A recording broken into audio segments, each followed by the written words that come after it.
Today, we have with us four ministers.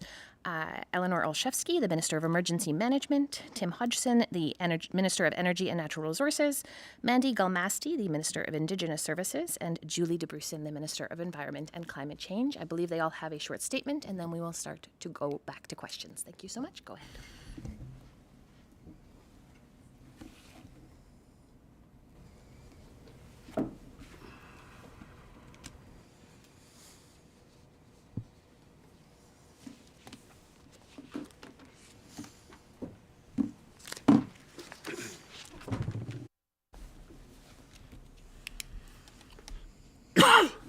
Good afternoon.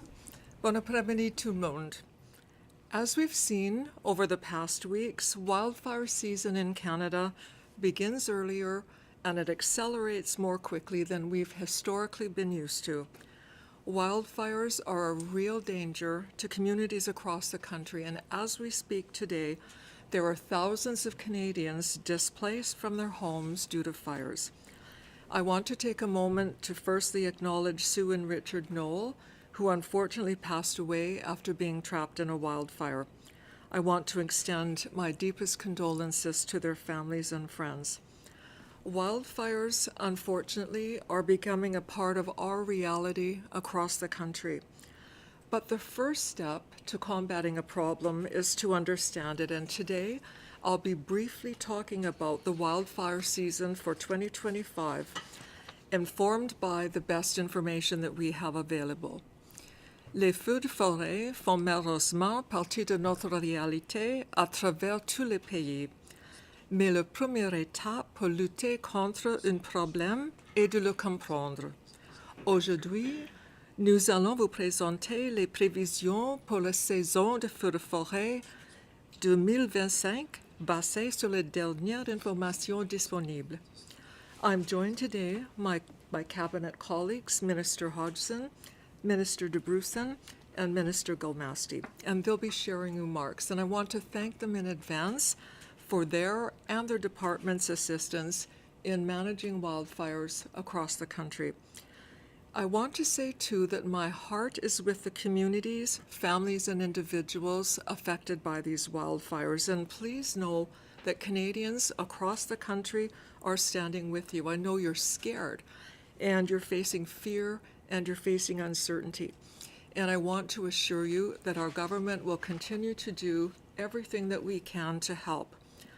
I want to speak directly to first responders. Your courage and your dedication do not go unnoticed. Every single time you put yourself in harm's way to protect others, you remind us what public service truly means. We are deeply grateful for everything that you do. So I'll now take just a brief opportunity to provide you with an overview about the current situation across the country. As of today, the National Wildlife Preparedness is at level 5, and that means firefighters and equipment in every jurisdiction across the country are in use. There are 225 active fires across Canada, including 121 of which are out of control. 241 international firefighters have been mobilized in Canada, and all 5 of our humanitarian workforce NGOs have been activated. Every wildfire, I want to reassure Canadians, is being responded to as appropriate, primarily by local and provincial authorities. These partners are the ones on the front lines, and their leadership is absolutely essential. They know their communities, and they know the needs of their communities best. Our role at the federal level is to support their efforts when asked and to move quickly when these calls come in. I'm in close contact with my provincial and territorial counterparts and have shared this wildfire forecast with each of them as well. We'll be meeting soon to ensure that we continue to cooperatively respond to wildfires in the best way possible across the country. And rest assured that the federal government will always be there to respond and to assist if our help is requested. And that's exactly what we did on the night of May 28th. So late in the evening, we received 2 urgent requests from the Government of Manitoba for assistance in air evacuations from Cross Lake and Matthias Colum Cree Nation. Within hours, our officials were coordinating the response. The Government Operations Centre worked closely with the Canadian Armed Forces, the Coast Guard, Public Health Agency of Canada, Indigenous Services Canada, and other federal and provincial partners to get help where it was needed. I'm pleased to report, and I know you know this, that those evacuations were successful. They were completed by June 3rd with no loss to life or limb, thanks to the swift action of first responders, the Canadian Armed Forces, and everyone else involved in that evacuation effort. More recently, we approved a request for federal assistance for the community of Sandy Lake First Nation in Ontario. That was on June 7th, and as of today, I've been advised that that evacuation is complete. And again, I want to thank everyone who worked around the clock to get people to safety. The cities of Kapuskasing, Cornwall, Mississauga, and Thunder Bay are serving as host communities for those evacuees. And thank you so much to the good people of those communities. You know, it's true that Canadians always step up in times of crisis, and this year is no exception. It is really amazing to see local and First Nation communities come together and help one another out in these very difficult times. In addition, last week on June 4th, I announced that the Government of Canada, along with Manitoba and Saskatchewan, will match all individual donations made to the Red Cross with respect to the wildlife appeals in those provinces. And that means every dollar given will go even further to support individuals and communities affected by wildfires. I mentioned that the federal government's humanitarian workforce, which includes NGOs, are activated across the provinces affected by wildfires, and they're doing a tremendous amount of work on the ground. I think it's important to name them and highlight the efforts that they're making to help citizens and evacuees during these trying times. So thank you very much to Team Rubicon, St. John Ambulance, the Canadian Red Cross, the Salvation Army, and Search and Rescue Volunteer Association of Canada. I also want to thank our Vancouver and Calgary heavy urban search and rescue teams because they also provided support in Manitoba and in Alberta. So while we remain focused on immediate threats, we're also looking ahead. The wildfire risk remains high in Western and Central Canada due to ongoing drought conditions and above normal temperatures. But I want Canadian communities to know this. We are monitoring the situation closely, and we are ready to act swiftly if more help is needed. And of course, response is only part of the story. In the weeks and months ahead, lots of communities will need to begin the process of rebuilding and recovery, and we will be there for that too. Through the disaster financial assistance arrangements, the federal government can help provinces and territories cover the needs for large-scale recovery efforts. We have modernized how this support's delivered, so we're placing climate resilience at the heart of disaster recovery.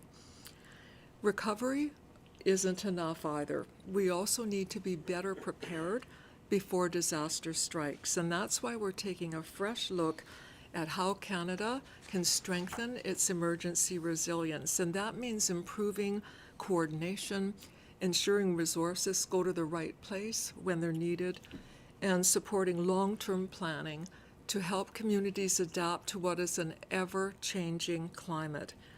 We can't prevent every wildfire, but we can and must be ready to respond swiftly, effectively, and in full partnership with those who are on the front lines. That's a priority for our new government, one that the Prime Minister underscored by naming me Canada's first ever Minister for Community Resilience. And Those words are important, and it means that we'll be leading efforts to help communities build up their capacity and the infrastructure they need to withstand and recover from climate-driven emergencies, not just this season, but in the years to come. This is a difficult time, and that's when Canadians show their true strength.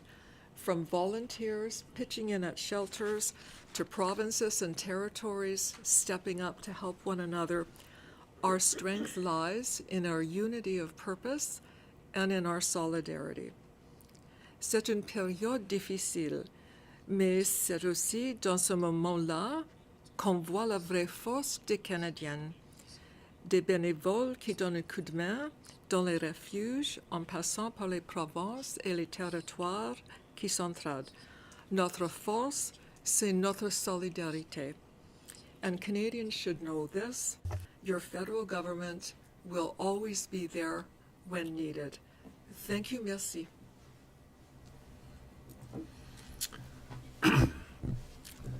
Bonjour tout le monde. Good morning, good afternoon to everyone in Canada. As we just heard, many communities across Canada are currently facing devastating wildfire conditions. First, let me start by also offering my deepest condolences to the family and community members of the two Lac de Bonnie, Manitoba residents who lost their lives in the wildfire. As someone with strong roots in the prairies, my thoughts are with Manitobans and with the people of Saskatchewan who are dealing with the dire situation at the moment.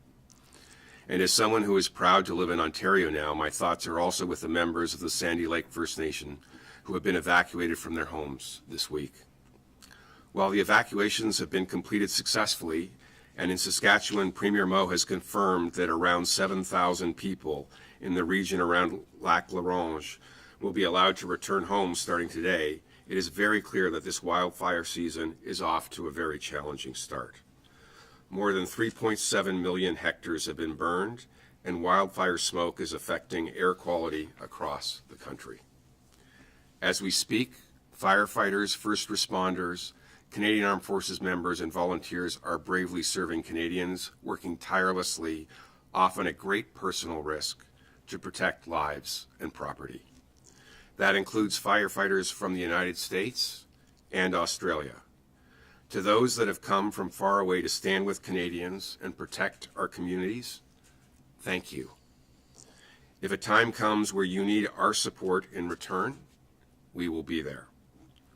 On behalf of all Canadians, I'd like to offer every person involved in these terrible situations my sincerest thanks for their selflessness and courage.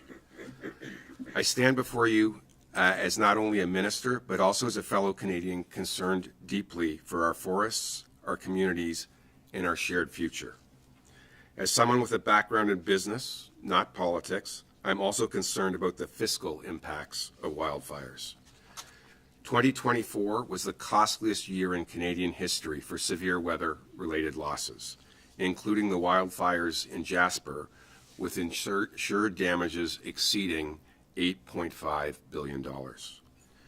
By 2040, NRCan estimates the fire suppression costs alone could double as Canada continues to keep up with both worsening wildfire risks and the increasing severity and frequency of wildfires.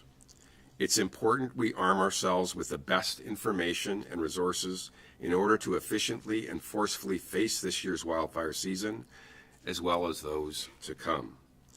The outlook in the 2025 wildfire season indicates that wildfire risk across most of Western and Northern Canada is expected to be elevated over the coming months. While increased rainfall in the latter half of June could reduce the risk of new fires igniting, high fire risk conditions are expected to return in July and likely persist through August, as Canada is forecast to experience drought-like conditions and above normal temperatures. As Canada's new Minister of Energy and Natural Resources, I'm committed to taking action in collaboration with my colleagues here and provincial and territorial partners to help Canadians to prevent, to respond, and to recover from these devastating events, wherever and whenever they happen. Over the course of the previous government's tenure, They announced over $800 million to support wildfire resilience across the country. And our support continues, especially given the impacts of the 2025 wildfires already on homes and communities. On that note, I'm proud to announce a federal, territorial, provincial investment of approximately $104 million through the Fire Smart program. This represents over $94 million in joint investments from the governments of Canada, British Columbia, Alberta, Newfoundland and Labrador, Manitoba, the Yukon, Nova Scotia, and Prince Edward Island, as well as over $9 million provided by the Canadian Interagency Forest Fire Centre called CBC. Fire Smart is key to our national wildfire prevention and mitigation efforts. The program identifies and reduces wildfire risk and provides actionable guidance for homeowners and communities. These investments will increase wildfire preparations and resilience across the country, helping to prevent wildfires and mitigate their impacts at the individual and community levels, including Indigenous and other remote communities which are disproportionately threatened by wildfires. We will continue to make meaningful investments in gathering better data, equipment, and training.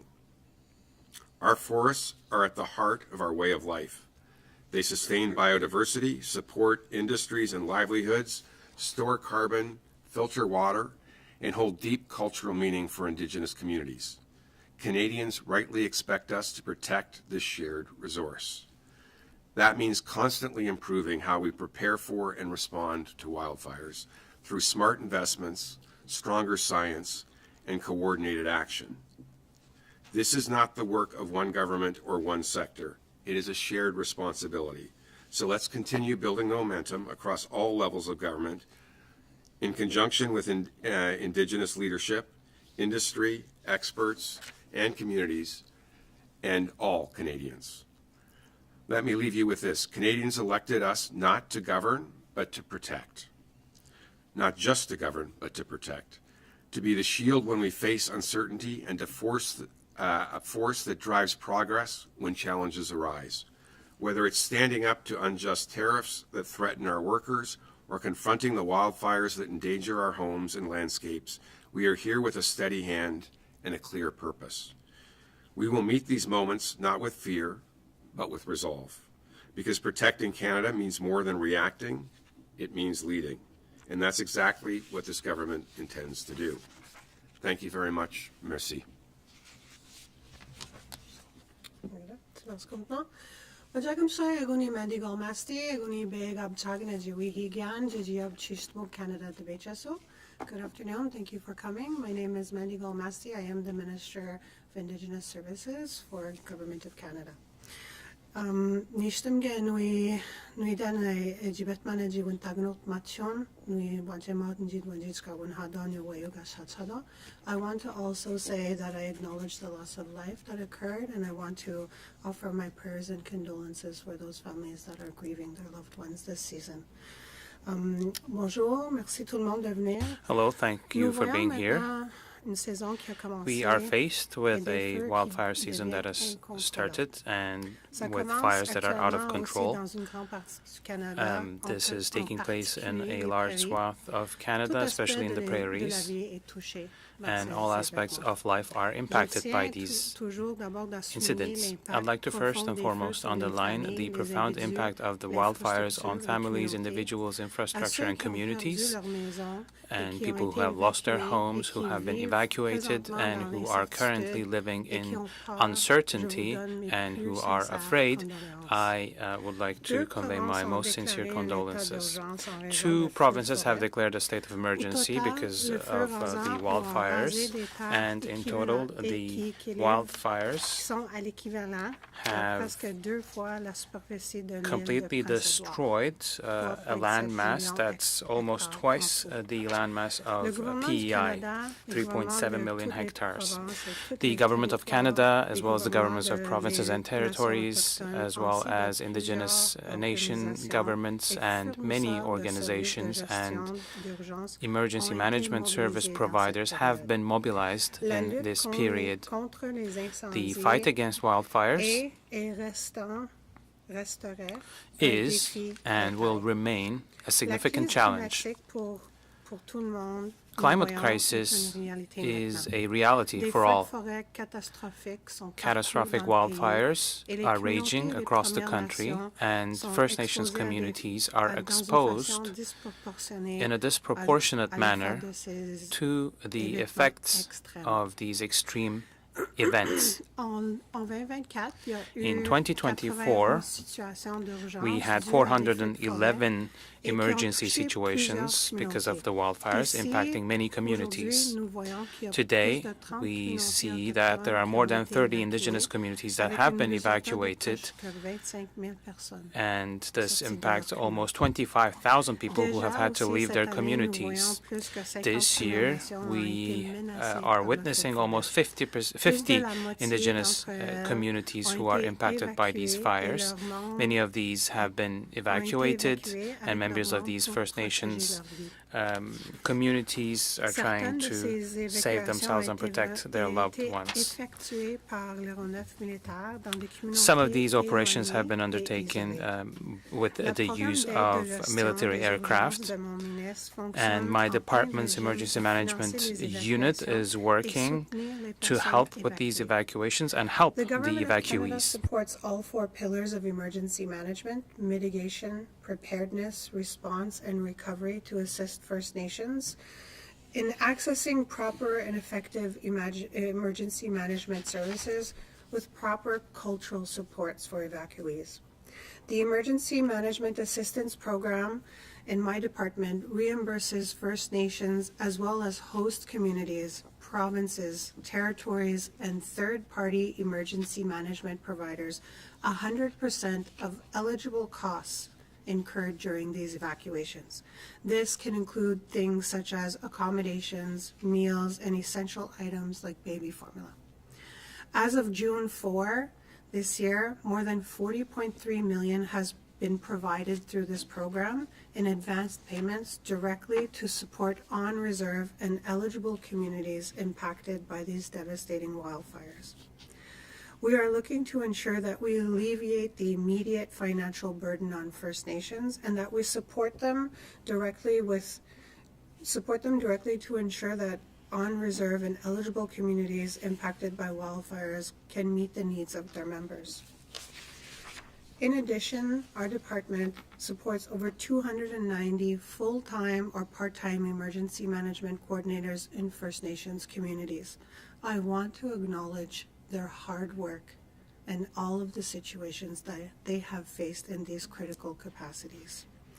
We also want to acknowledge that First Nations organizations and leadership are at the front line of this crisis situation and are supporting their members through the evacuation process. This is incredibly challenging work, and I want to acknowledge the leadership in those capacities.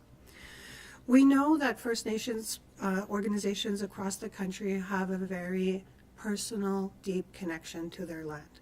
We also know that they are carriers of invaluable Indigenous knowledge and have cultural methodologies that can help us contribute to disaster readiness and response. We must draw further on their unique knowledge and skill set to improve emergency preparedness and response. Climate change is a reality that we are now seeing, and we must work together to reflect their knowledge in resilience planning. In addition, Indigenous Services Canada's Emergency Management Fire Smart program also provides support for wildfire preparedness, including firefighter training, fuel management, and vegetation clearing to help mitigate further risk to Indigenous communities. We must work with communities to build and reinforce capacity on all fronts.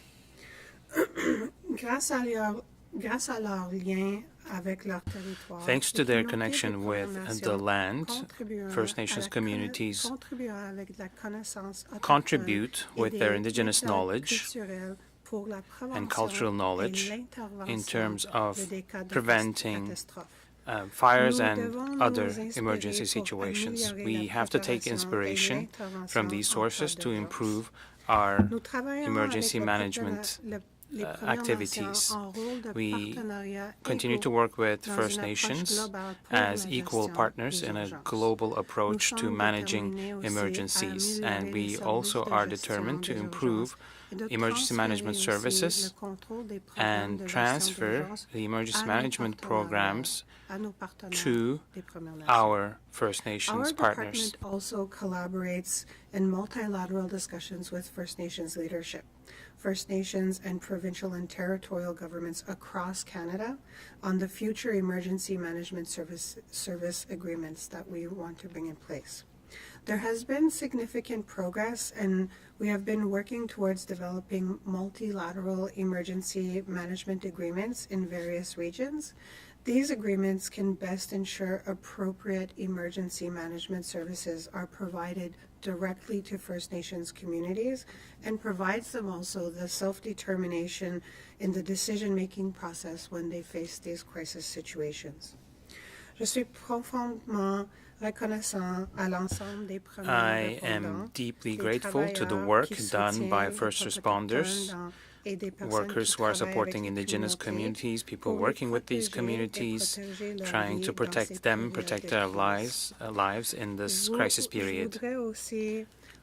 I would also like to take a moment to thank all the people who have been contributing to this process with Indigenous communities, as well as people who are helping evacuees and helping to improve their quality of life. I'd like to also thank all first responders who are lending a helping hand within very short timelines. I'm deeply grateful to first responders, support workers, First Nations leadership, and many people who are working behind the scenes, who are doing everything necessary to prevent the lives of those who are in the devastating paths of wildfires. It is important to also acknowledge that often the response that is required is requested in a very short period of time. Leaders across Canada are stepping up and are filling essential gaps so that our friends and families remain safe, comfortable, and hopeful during times of crisis. I've also been personally touched by the stories that have been shared with me through the members of the Indigenous Caucus, as well as First Nations leaders who've reached out directly to me to speak of the stories that have happened at evacuation sites. I want to acknowledge the work of the Turtle team that is on site, operated by First Nations Health and Social Service Secretariat of Manitoba, who've been delivering culturally relevant care to those who need it most. Together, we are rebuilding a stronger tomorrow. Thank you, merci. Hello, I'm Julie DeBrussen. Je suis la ministre de l'Environnement et Changement Climatique. I'm the Minister of Environment and Climate Change. Hello, everyone. And thanks for joining our press conference today. I'd like to join my colleagues to begin with by offering my deepest condolences to the families and the communities who've lost loved ones, and also to share that not just all of us up here, but all Canadians are thinking right now about all of the people who've been uprooted from their communities and who have seen their communities devastated by wildfires in this moment. And I'm also going to start by echoing what you've heard from my colleagues here, which is a deep gratefulness and thankfulness to all of the firefighters, the first responders, Canadian Armed Force members, and all the volunteers out there who have really stepped up and shown so much courage and commitment and selflessness in this moment to keep people who are right now facing danger, to keep them safe. Canadians are feeling the impact of extreme weather events, including intense wildfire seasons year after year. And in fact, just last year, about 5 million hectares were burned by wildfires in Canada, which led to over $1 billion in economic loss. L'augmentation des températures et la sécheresse Increasing entraînent des temperatures feux de forêt and plus dry fréquents conditions are et plus leading to more intenses partout au frequent pays, wildfires alors that que are des also getting more températures intense supérieures à la across the normale country, ont and été observées over de façon temperatures that are constante à l'échelle above the nationale season au cours de la averages dernière are année. also expected across The the country federal in the upcoming government will months. be there to support communities across the country, and that starts with better anticipating, better managing, and better adapting to the risks created by weather-related emergencies, such as floods, tornadoes, hurricanes, blizzards, wildfires, and extreme heat. Bâtir des communautés résilientes, des infrastructures Building resilient résilientes et une communities, économie résiliente infrastructures face aux that are inondations, aux resilient, feux, and aux an vagues de economy chaleur that et aux resists tempêtes est essentielle these pour events permettre aux collectivités is de se essential défendre to contre allow les pires effets des communities to changements defend climatiques. themselves against the worst impacts of climate change. Year-round, Environment and Climate Change Canada generates seasonal weather outlooks and shorter-term predictions and forecasts. Our experts and teams are ready there to support Canadians as we are already in this wildfire season. We have an extensive network of weather stations, climate models, weather prediction systems, and experts monitoring the weather day and night to share accurate updates and ensuring Canadians have the information that they need to stay safe. Notre Centre canadien des services climatiques offre Our également Climate un Services accès à des Center modèles et à also des offers projections access climatiques to climate et models nos and équipes projections, collaborent étroitement and avec our les teams autorités are de working santé, closely with les health organisations de authorities, gestion des urgences emergency et management les services, médias partout au pays. and the media across the country. I'm fully committed to working with my colleagues, with the provinces, territories, Indigenous peoples to protect our communities, fight climate change, and keep Canadians safe.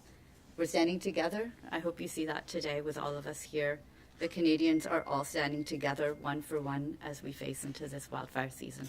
Thank you. Merci. Thank you, ministers. We will now turn to the room for questions. The opening statements were about half an hour, so we'll hope to be able to take at least that many questions. We'll start with Nick Murray from the Canadian Press. Hi, ministers. Good afternoon. Thank you for taking our questions. I'll leave it to whichever minister wants to answer this. But on the heels of the 2023 wildfire season, one of the takeaways was the need for a national emergency response agency, Canada being one of the few G7 countries without one. So now as Canada is in the thick of the second worst wildfire season on record so far, where is the government at with creating such an agency? I can tell you that the safety of Canadians is our first priority. And we will be looking at whether or not, we'll be looking at any and all options to make sure that Canadians are safe during wildfire seasons, and that absolutely includes looking at whether or not we should have put in place some sort of a national wildfire strategy. And we would need to discuss that. We would want to discuss that with our provincial and territorial counterparts as well. One of the things that we want to make sure is that we don't end up spending a lot of time and effort duplicating services that are already available and that already work very well. But that said, that is something that I and my department will be looking at and examining very closely in the future. So with respect, we're 2 years past the worst wildfire record season in Canada, and we're still looking at potentially creating an agency? I'm sorry, I'm just wondering if you can further clarify. Well, we need to make sure that what we do is sensible and that we don't, as I said before, duplicate services that we already provide.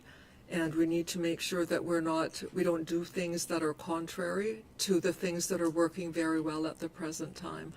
And just as an example, the Government Operations Center and its monitoring of wildfire events, CIFC, the Canadian Integrated Fire Center, these are organizations that work extremely well in terms of coordinating responses to wildfires and other events. As I said, though, that said, there is more that we can look at, and myself and my department will be doing that. Some of the things we could look at, for example, are whether or not we should be acquiring things like water bombers and other pieces of equipment on a national basis. And so we are committed to looking at things like that, procurement of equipment, and many other different aspects as well. And I had indicated in my remarks that I'll be meeting with my provincial and territorial counterparts in the weeks to come, and this will be part of an ongoing discussion. It has to involve all of the partners involved in emergency management. Thank you. David Thurton, CBC News. Hi, good afternoon, everyone. The G7 Sherpa said this morning that leaders in Kananaskis would be issuing a short communique on collective action to fight wildfires.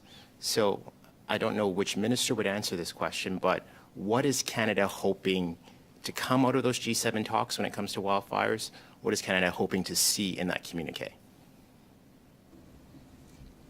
I can tell you that one of the things that will be presented at the G7 is called the Kananaskis Wildfire Charter, and it's really Canada leading the stage through Prime Minister Carney with respect to taking steps to deal with all aspects of wildfires, including mitigation, preparedness, response, and recovery. And members of the G7 have already committed in principle to that wildfire charter. And there's not a doubt that wildfires affect us globally. And when we have a wildfire in one country, it affects the others in terms of smoke, for example. We also share equipment with other countries. We share ability to deal with wildfires with our international allies and friends. And so it's given that wildfires are global responsibility, given that they affect the other G7 nations equally, it's sensible for us to work with them and in coordination with them to develop an international agreement with respect to how wildfires are dealt with. Thank you for that. And of course, what's making wildfires worse is climate change. So what are we going to be doing now that we're hosting the G7 this weekend, that the world does what it needs to do to keep 1.5 alive? Is climate change even on the agenda? As far as me being the Minister of Environment and Climate Change, I can say that we're absolutely committed to continuing fighting climate change and to continue to drive down emissions.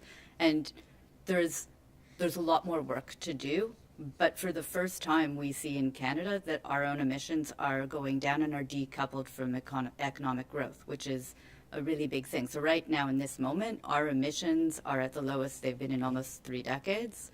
And that's not discounting that there's a whole lot more work ahead of us, but there is something to show that we're on a progression in the right direction, and we need to keep working very much to fight climate change. Natasha Bolowski, National Observer. Hi, yeah, thank you for taking our questions and for the update. My question is about Bill C-5. I know that your government is hoping to get this through before the end of next week when the House rises.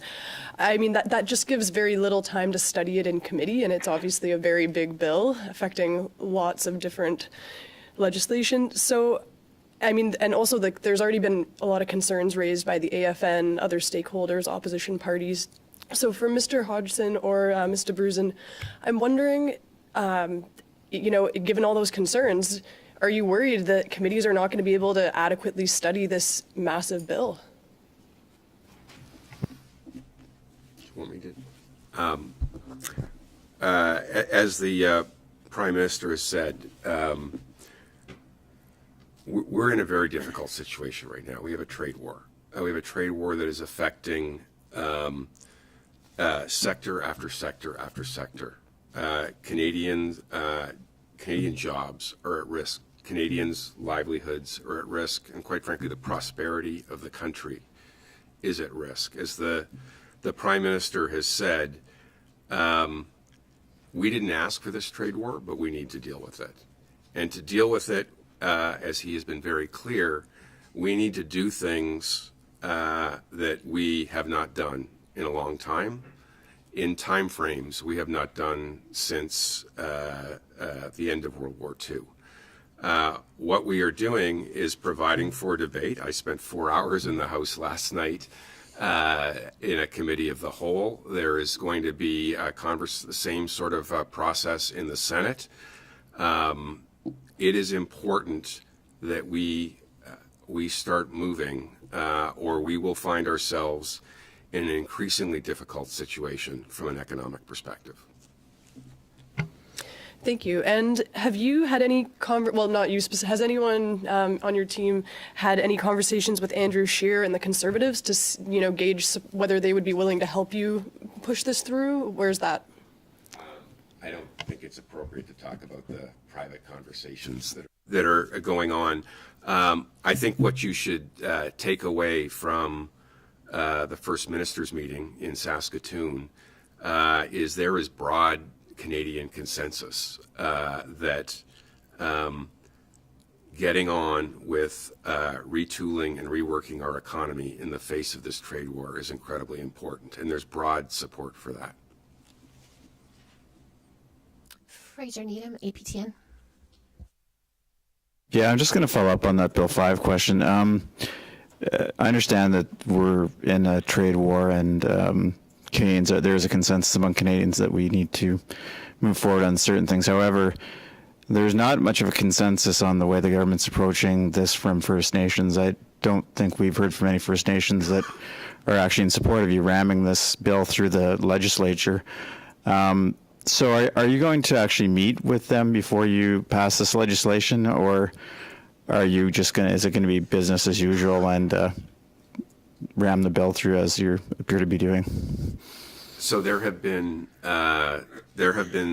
as soon as we started consulting with any other parties, we started consulting with various First Nations, both on the rights holder side, but also in the Indigenous business community. I think it's interesting to note that when we announced the bill, the First Nations Major Projects Coalition, which is a group that represents 108 First Nations that all have projects that they are interested in advancing, came out in support of the bill and thought it was a step in the right direction. As I have said, and I'll turn it over to my colleague, we are doing everything we can. We need to move with speed here. We're doing everything we can to consult. We've recognized in the legislation the charter rights of Indigenous people. We have talked about UNDRIP. We are setting up a advisory committee, a First Nations advisory committee to the Major Projects Office.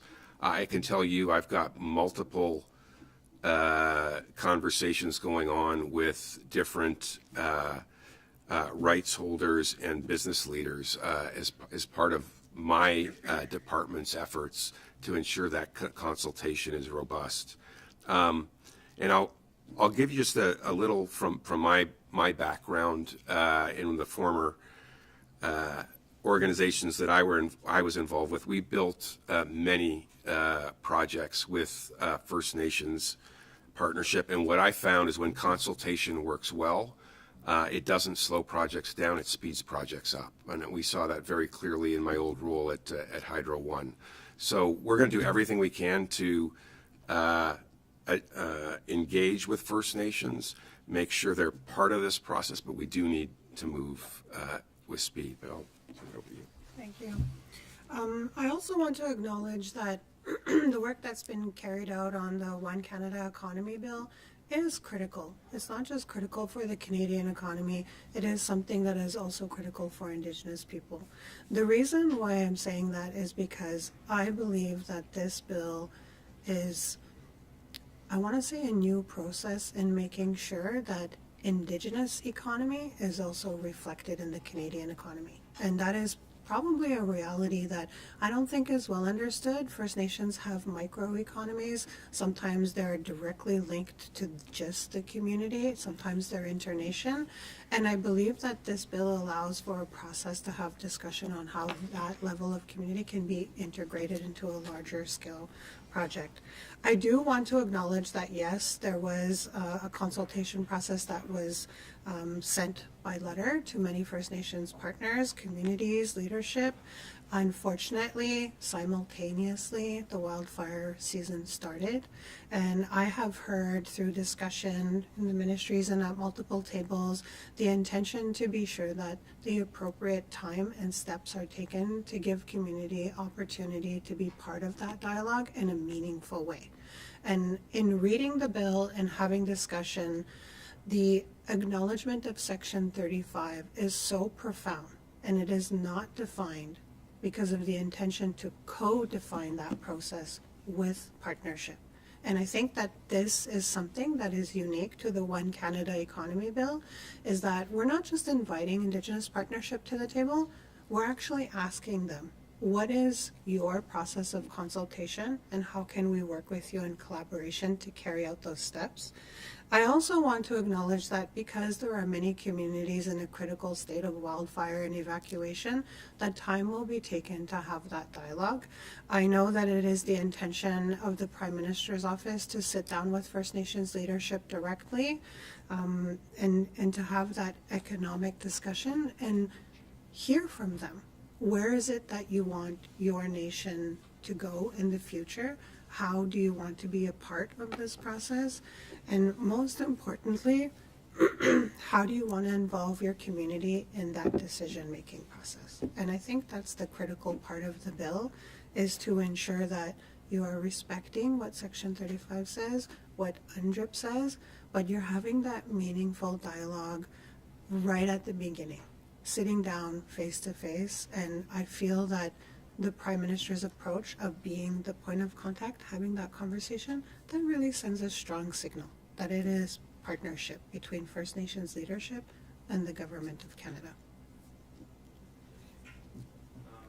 Just as a follow-up to that, I know that normally the process for bills is that they go first and second reading and then they're given to committee which is an important part of our process in our Parliament, to make amendments, to make suggestions, to have groups intervene that may not have had the process to, including First Nations, in the normal passage of a bill. This bill gives a lot of power to the Prime Minister's office to basically bypass environmental regulations, things that are fairly important. So I'm just wondering, is there any chance that the government will take a step back and perhaps maybe look at expanding consultation on there aren't any committees right now that have been struck.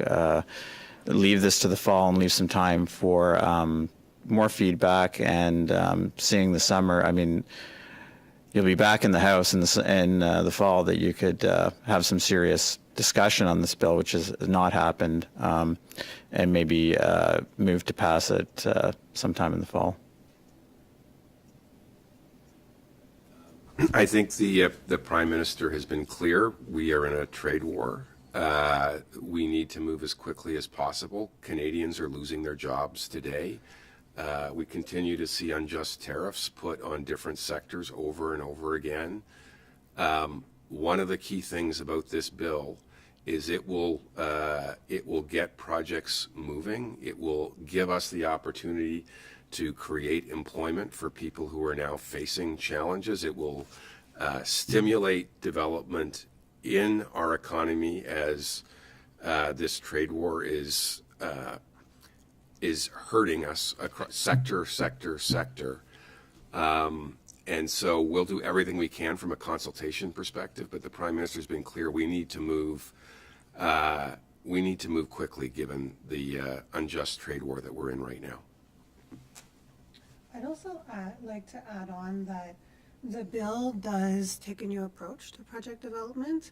It also does establish the creation of two critical points of contact, which is having the new office that will be in place to manage the process, which is a one-window approach. companies would come in, organizations would come in, partnerships would come in with one point of contact, and the minister that is in charge of that process will interface with multiple ministries.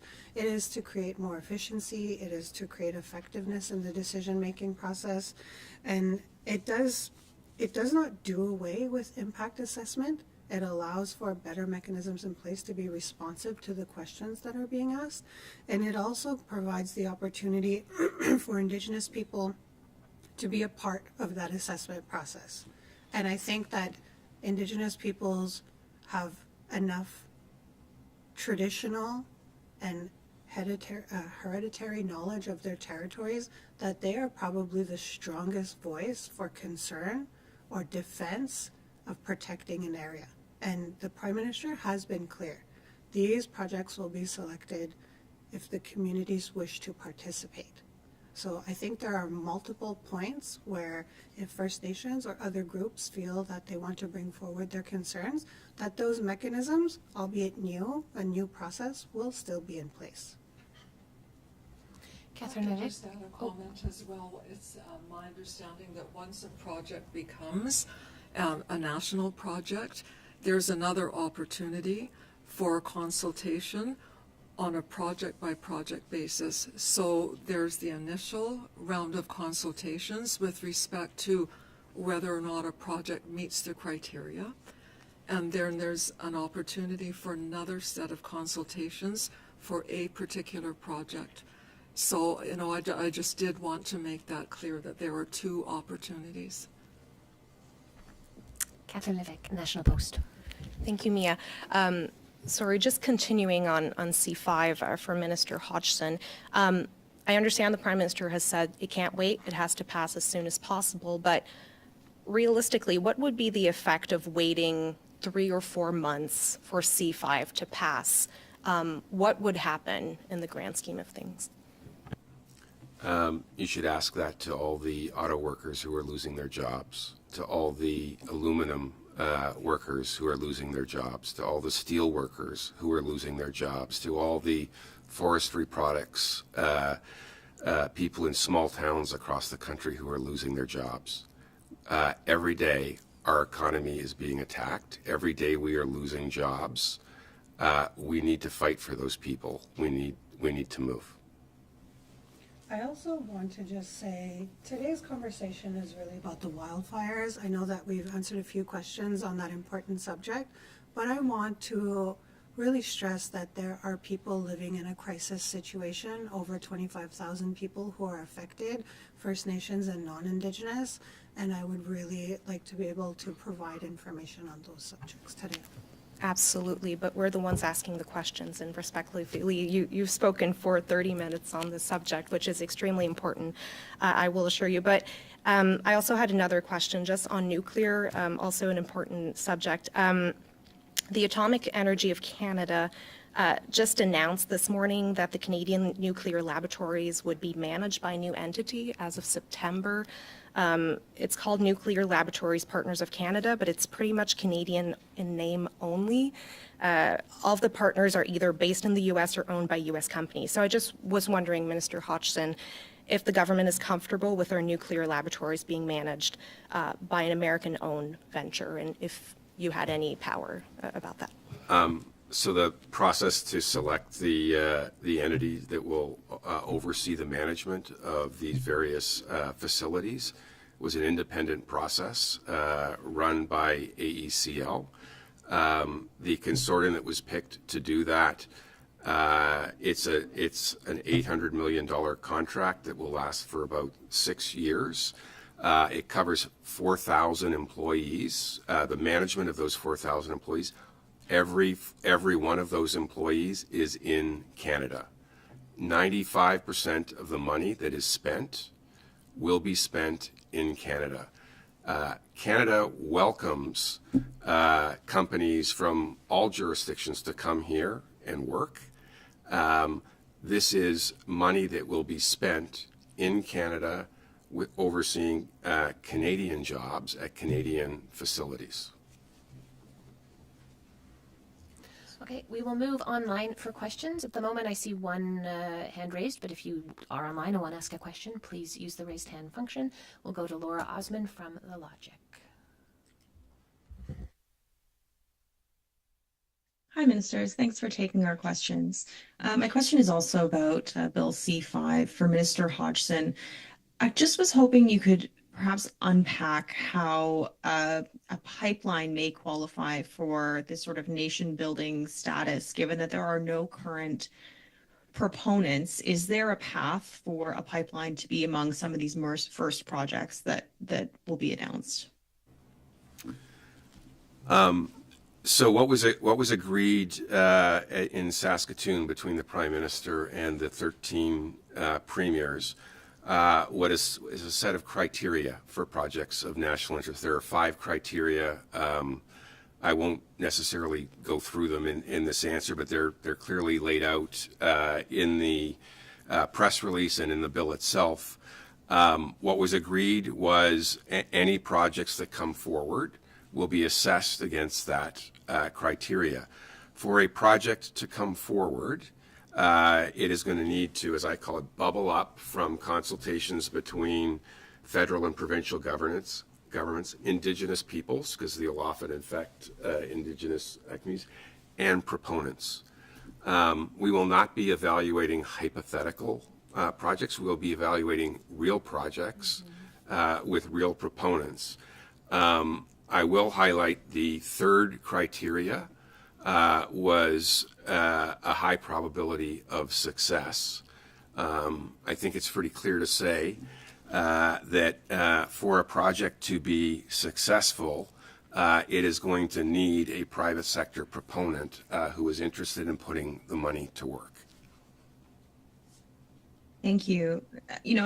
I think some folks who are in the pipeline building business, at least what we've heard from politicians in the West, is that they haven't been looking at projects because the regulatory environment has been unfriendly in their view. And so they don't have the head start perhaps that some other proponents may have with relation to other projects. Is there any provision for getting pipelines built that may take that into account, given that building pipelines hasn't been top of mind for them recently because of the very issues you're trying to address with this bill?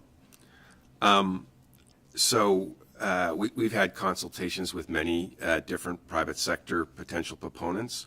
What they tell us is they really like the bill. They like the certainty that it creates. The idea that a project gets evaluated against these 5 criteria. If it is designated as a project of national interest, there is then a conditions document put against it where all the conditions to operate are laid out publicly and transparently. And the government will commit to do its part in getting through those conditions within 2 years or less. That gives clarity about a process, that gives certainty about timelines. If you are a allocator of capital, as I was in my former life, that certainty is what gets people interested in projects. And that's what we're trying to deliver, more clarity in the timelines. We need to do everything we've done in the past, but we need to do it as well or better, but we need to do it faster. Nelly Gudici, Media Tanoa.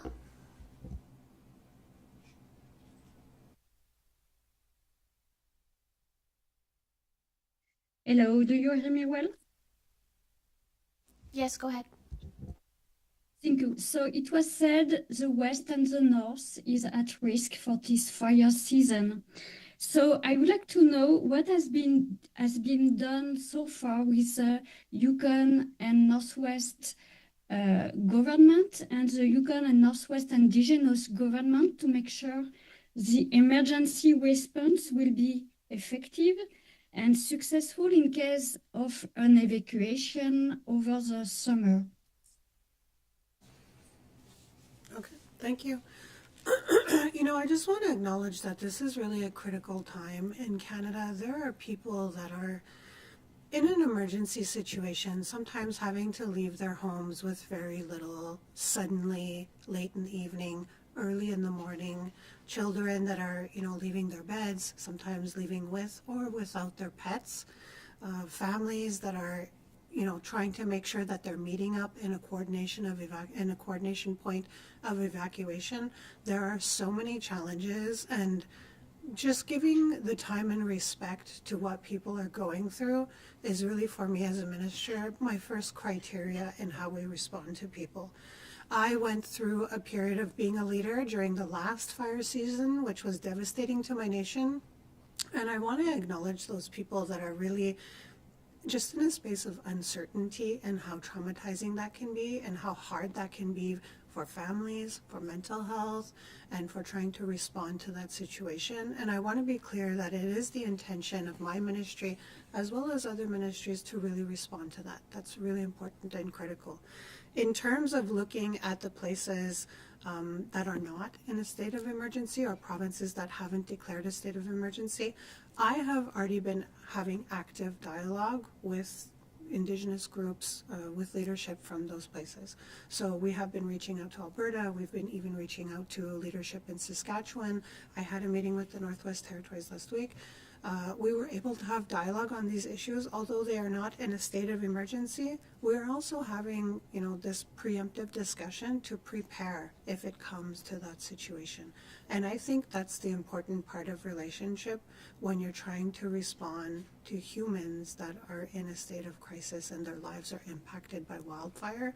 So for us, within my department, really being sure that we are capturing that approach when we're talking to people, to remember that yes, there's jurisdiction, there's bureaucracy in the process, but at the end of the day, we're dealing with people, and we want to respond to their needs and their well-being, and to be sure that they're able to get through this first part of the crisis, which is evacuation, and to help them through the next parts of it, which is returning home and dealing with the after effects in their community that forest fire leaves behind, and what we will see in the future, because we know that impact of forest fire is not just a one-phase occurrence. There are also additional components, and we will see in the future that impact in place. So resilience is a key part of that, but also having a longer discussion on how we will deal with those lasting impacts and the harms that it is creating for people. That's really an essential part of that. We are dealing with the lives of Canadians, Indigenous and non-Indigenous, and it's important for us as a government to keep that in mind, keep that at the forefront when we are taking action to respond. I would just maybe add to that these evacuations were incredibly challenging, particularly in Manitoba, because they involved evacuating people from remote areas. And that was a difficulty in and of itself. And then those evacuees moved to a place of safety, but then needed to be evacuated even further. So moved from the place of safety somewhere else to be accommodated. And just with respect to that process, it was incredibly challenging for cities like Winnipeg that were receiving evacuees, because they didn't receive them in one way. They received some coming by, car, and some coming by plane. And they were coming to various different locations. And so just the effort that's required to deal with this evacuation, I would just add, from an air evacuation point of view, I don't think we've seen an evacuation of as many thousands of people as were safely evacuated so far. So again, just to stress that these are very, very challenging times, and again to commend the work of all of the people on the ground who made sure that people were evacuated to safe places and were kept safe.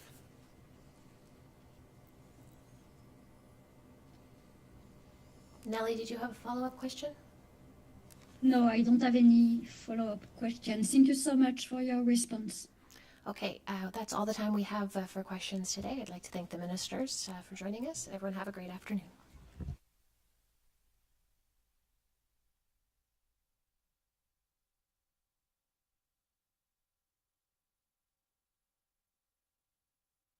Recording stopped.